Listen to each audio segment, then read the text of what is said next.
বিসমিল্লাহির রহমানির রহিম।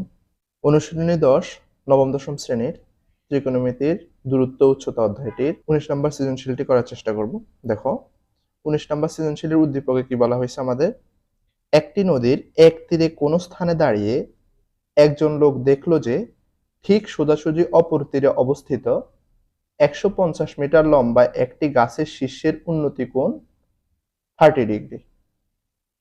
লোকটি একটি নৌকাযোগে গাছটিকে লক্ষ্য করে যাত্রা শুরু করলো, কিন্তু পানির স্রোতের কারণে লোকটি গাছ থেকে 10 মিটার দূরে তীরে পৌঁছালো। এখানে ক নাম্বার আমাদেরকে বলছে উপরোক্ত বর্ণনাটি চিত্রের মাধ্যমে দেখাও।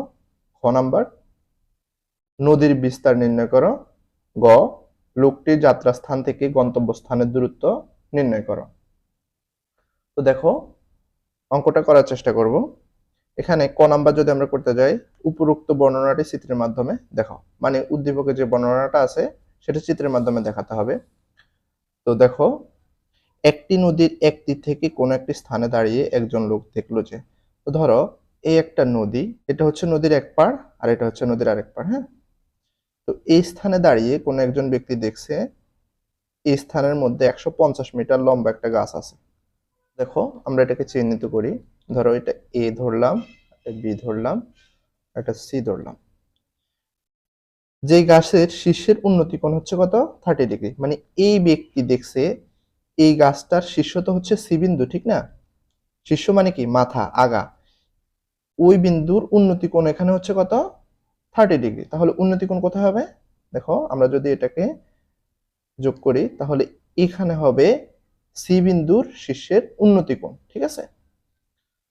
এটা হচ্ছে কত ডিগ্রি, 30 ডিগ্রি। লোকটি একটি নৌকা যোগে গাছটিকে লক্ষ্য করে যাত্রা শুরু করলো। তো ধরো একটা নৌকা যোগে লোকটা এখান থেকে যাত্রা শুরু করছে এদিকে, কিন্তু পানির স্রোতের কারণে লোকটি গাছ থেকে 10 মিটার দূরে তীরে পৌঁছালো। তো ধরো পানির স্রোত এদিক থেকে এদিকে আছে, এদিক থেকে এদিকে আছে, তাহলে কি করবে, পানির স্রোতে তার নৌকাটাকে এই বরাবর না নিয়ে এই বরাবর নিয়ে যাবে। এখান থেকে এখান পর্যন্ত বলছে কি, প্রশ্নের মধ্যে আমাদের বলা হয়েছে উদ্দীপকের মধ্যে যে গাছের গোড়া থেকে 10 মিটার দূরে, কত মিটার দূরে, 10 মিটার দূরে পৌঁছালো, ঠিক আছে? তাহলে আমরা ধরলাম 10 মিটার দূরে ডি বিন্দুতে পৌঁছালো, এটা যোগ করে দেই। হ্যাঁ, মানে নৌকাটা এখান থেকে এখানে যাওয়ার কথা ছিল, কিন্তু এখান থেকে এখানে না গিয়ে স্রোতের কারণে দূরে চলে আসছে। আশা করি বুঝতে পারছো। তাহলে চিত্রের মাধ্যমে দেখালাম। এবার একটু আমরা সংক্ষিপ্ত বর্ণনা দিই। দেখো মনে করি এ বিন্দু একজন ব্যক্তি দাঁড়িয়ে নদীর অপর পাড়ে বি বিন্দুতে একটি 150 মিটার দৈর্ঘ্যের গাছের শীর্ষবিন্দু সি এর উন্নতি কোণ কত দেখছিল, 30 ডিগ্রি। লোকটি বি বিন্দুতে পৌঁছাতে গিয়ে এ থেকে ডি বিন্দুতে পৌঁছায়, যা বি বিন্দু হতে 10 মিটার দূরে। এরপরে খ নাম্বার যদি আমরা দেখি, খ নাম্বার আমাদেরকে বলা হয়েছে নদীর বিস্তার নির্ণয় করো। তো একটু যদি তুমি খেয়াল করো নদীর বিস্তারটা কোনটা, এখানে নদীর বিস্তার মানে হচ্ছে কি নদীর কতটুকু প্রস্থ। দেখো এটা নদীর প্রস্থ না, এই ব্যক্তি এখান থেকে দাঁড়িয়ে এখানে দেখছে গাছ, তার মানে কি নদীর এক পাড় এখানে আরেক পাড় এখানে। নদীর বিস্তারটা হচ্ছে এটা, এই যে এ বিটা হচ্ছে নদীর বিস্তার, ঠিক আছে? আমরা এ বিটাকে এক্স ধরি। হ্যাঁ, ধরি নদীর বিস্তার এ বি এক্স, ঠিক আছে? তো তুমি একটা জিনিস খেয়াল করো, এখানে আমরা যদি এই ত্রিভুজটাকে কল্পনা করি, এই ত্রিভুজটাই যদি আমরা কল্পনা করি, এই ত্রিভুজটা যদি কল্পনা করি, দেখো তাহলে এই ত্রিভুজের একটা কোণ দেওয়া আছে, একটা বাহু দেওয়া আছে। হ্যাঁ, আমাদের ত্রিকোণমিতি দূরত্ব উচ্চতা অধ্যায়ে এই অঙ্কগুলো করার সময় আমরা বলছিলাম যদি একটা কোণ এবং একটা বাহু দেওয়া থাকে তাহলে ওই ত্রিভুজের প্রত্যেকটা বাহু আমরা বের করে ফেলতে পারবো। দেখো এখানে একটা কোণ দেওয়া আছে আর একটা বাহু দেওয়া আছে। এই বাহুটা কি, এই কোণের সাপেক্ষে, দেখো এটা হচ্ছে থিটা কোণ, থিটা কোণের বিপরীত বাহুকে বলবো আমরা লম্ব, ঠিক আছে? আর এটা হচ্ছে সমকোণ, সমকোণের বিপরীত বাহু হচ্ছে এই যে এসি, এটা হচ্ছে অতিভুজ। আর যে থিটা কোণের সন্নিহিত বাহু যেটা আছে সাথের বাহু যেটা আছে এটাকে বলবো আমরা ভূমি। আশা করি বুঝতে পারছো। তো দেখো আমাদের দেওয়া আছে লম্ব, বাইর করতে হবে ভূমি, আর থিটা দেওয়া আছে। তো এখান থেকে আমরা কি করতে পারি, লম্ব আর ভূমির অনুপাতে যাব। লম্ব আর ভূমির অনুপাত কি, দেখো আমরা জানি লম্ব বাই ভূমি is equal two tan theta. দেখো লম্ব বাই ভূমি is equal two tan theta, তার মানে আমরা ট্যান অনুপাতে নিব।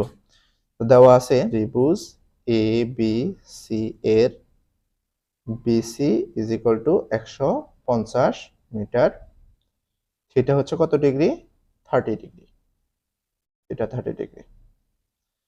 তো আমরা জানি tan theta is equal two, এখানে লম্ব হচ্ছে কি বিসি, দেখো এটা হচ্ছে লম্ব ঠিক না, থিটা কোণের বিপরীত বাহু, তাহলে বিসি বাই ভূমি হচ্ছে এবি। এরপরে দেখো tan থিটার মান কত, 30 ডিগ্রি, তাহলে tan 30 degree is equal to BC হচ্ছে কত 150 115, আর এবি হচ্ছে এক্স। tan 30 ডিগ্রির মান কত, আমরা জানি tan 30 ডিগ্রির মান হচ্ছে 1/√3, তাহলে tan 30 ডিগ্রি পরিবর্তে লিখব 1/√3 ইজ ইকুয়াল টু 150/x। দেখো কোনাকুনি গুণ করো, এই যে x আর 1 গুণ করলে হয় x, আর 150 আর √3 গুণ করলে হয় 150√3, ঠিক আছে। তাহলে এটাই হচ্ছে আমাদের নদীর বিস্তার। তাহলে অতএব নদীর বিস্তার, তুমি 150√3 রাখলেও হবে, অথবা এটাকে ক্যালকুলেটর করে তুমি অ্যান্সার বের করতে পারো, কত আসবে 259.808, ঠিক আছে, এত মিটার প্রায়। আশা করি পারবা। খ নাম্বার গেল, এবার আসি গ নাম্বারে। গ নাম্বার বলছে লোকটি যাত্রা স্থান থেকে গন্তব্যস্থানের দূরত্ব নির্ণয় করো। তাহলে লোকটির যাত্রা স্থান থেকে গন্তব্যস্থানের দূরত্ব কি হবে, দেখো লোকটা এখান থেকে যাত্রা শুরু করছে আর পৌঁছাইছে কোথায়, গন্তব্য মানে কি যেখানে সে পৌঁছাইছে, তাহলে দেখো ডি বিন্দুতে পৌঁছাইছে, তাহলে যাত্রা স্থান থেকে গন্তব্যস্থানের দূরত্বটা হচ্ছে এডি, এটাকে আমরা ধরো ওয়াই ধরি, ঠিক আছে। দেখো গরুর গ নাম্বার সমাধান করি, এখান দিয়ে ধরি এডি সমান ওয়াই, এটা কি যাত্রা স্থান হতে গন্তব্য। তো এখানে তুমি একটা জিনিস খেয়াল করো, এটা হচ্ছে কি সমকোণ, আর এই খর মধ্যে এখন আমরা পেলাম x ইজ ইকুয়াল টু 115√3। তাহলে এই ত্রিভুজটা যদি কল্পনা করো, দেখো এই ত্রিভুজটার এটা পেলাম আমরা 115√3, ঠিক আছে, আর এটা হচ্ছে 10, এবং এটা একটা সমকোণী ত্রিভুজ। কিছু মনে পড়ে তোমাদের, দেখো সমকোণী ত্রিভুজের যদি দুইটা বাহু দেওয়া থাকে তাহলে বাকি বাহুটা আমরা অনায়াসে বের করে ফেলতে পারি। এখানে বাকি বাহু কোনটা, দেখো সমকোণের বিপরীত বাহু, সমকোণের বিপরীত বাহুটা হচ্ছে কি অতিভুজ, তাহলে অতিভুজটা হচ্ছে এডি, আর লম্ব হচ্ছে এবি, আর ভূমি বিডি। তো এখান থেকে আমরা অতিভুজটা বের করে ফেলতে পারি।